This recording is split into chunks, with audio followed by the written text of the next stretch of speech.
So this one's going to be a video about the different weights of silver that you're going to be picking up along your journey.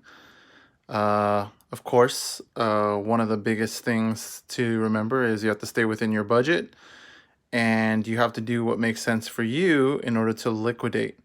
So obviously there's some very obvious pieces here, but one of the big things that people start with is, of course, the Silver Eagles. The reason is because they're going to be very easy to liquidate.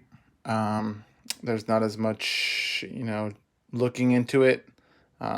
They're US currency, so at the end of the day, they still worth their face value. Of course, you'd never trade it for that, but it does give it the air of legitimacy right off the bat. This one was a good pickup from APMEX, as you saw from one of my other videos. These are the Silver Eagles from this case 2011, but there's a couple different years that you can pick up in the mint direct packaging. Pretty much there should be brilliant uncirculated Eagles.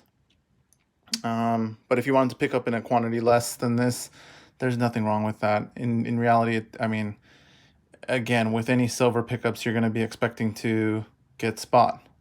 Now, my understanding is that American Silver Eagle should have a little bit of a premium above a spot, but I think if you go into it with the expectation that you're going to get spot back, you're probably not going to be disappointed, especially with something like Silver Eagles. They're going to be very easy to liquidate. Now, if you move up to something that's a little bit different in weight, again, you'd be looking at something like this example of the Silvertown 10-ounce piece. Something like this, it's going to be good because, again, it's a small enough amount where liquidation should be pretty easy. They're very common, so I don't think you're going to have any issues. Plus, the amount of money that you're going to get back is decent. It's going to be, hopefully in the couple $100 range.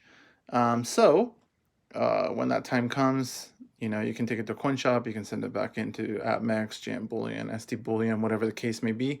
You shouldn't have any issues. Now, the next step up from that is one of my personal favorites. Again, the Kilobar. I don't know why. Sunshine Mint makes a great example of that. This piece, now you are definitely in the couple $100 range as far as when you liquidate. Same thing as when you purchase, unfortunately. But this is a meaningful weight. You're going to see with something like this, when you have these around, not only are they nice to look at, but it's a value there where you're starting to get into some real weight. And as far as like stacking, you can put these, they're big enough where, yes, space at some point would become, a question. But, if you only have a few of them, it's not really going to be that big a deal. Now, this one, again, this is the newest addition to this particular sack of silver.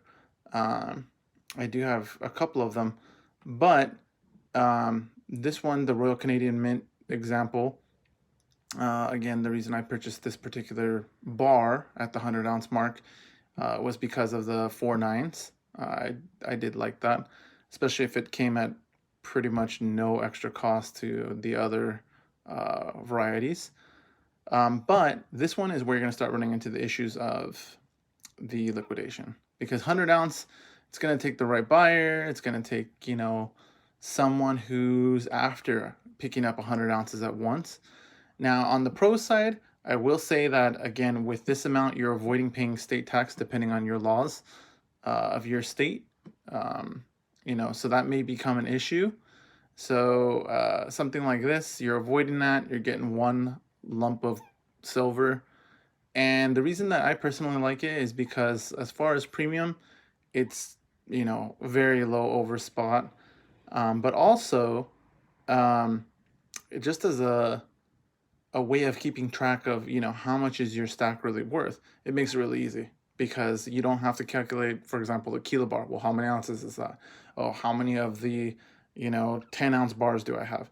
You don't have to do any of that. You've got, one big bar that has, a significant value to it. So, depending on your needs, any of these may make sense. Of course, bullion in general is going to be pretty easy to liquidate versus if you were doing, numismatic coins or things like that. You don't have to worry about, American Silver Eagles are not numismatic coins. They're bullion, government issued bullion, basically. So I just wanted to give a look at, what the different varieties look like as you're building your silver portion of your stack.